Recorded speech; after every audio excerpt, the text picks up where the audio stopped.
এটা কোনো সাধারণ দিন না। এটা হলো রবিবারের সকাল, আর আমাদের গল্পের মঞ্চ, ঢাকার ব্যস্ততম মাছ বাজার, হলুদ ক্যানোপির নিচে। কেউ ইলিশের দাম নিয়ে ঝগড়া করছে, কেউ চিংড়ির হারে মন খারাপ করছে। আর তখনই নিঃশব্দে এক চোর ঢুকে পড়েছে। ওর নাম কেউ জানে না, ওর পদচিহ্ন নেই।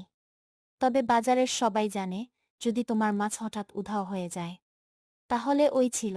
ক্যাট নিঃশব্দে টেবিলের নিচ থেকে লাফ দিয়ে উঠে, আর এক লাফে তুলে নেয় বাজারের সবচেয়ে বড়, সবচেয়ে চকচকে রূপালী মাছটা।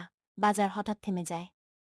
এক সেকেন্ড, তারপর আর তখনই ছুটে আসে আমাদের মাছওয়ালা ভাই, ডার্ক ব্লু এপ্রন, গা ঘেমে একাকার, মুখের আগে ফুসছেন। দাঁড়া রে ব্যাটা, আমার মাছ। পেছনে লোকজন ভিডিও করছে। মার্কেটের মাঝখানে ক্যাট লাফায়, এক হাতে মাছ, চোখে ভয় আর সাহসের মিশ্র অভিব্যক্তি। পেছনে মাছওয়ালা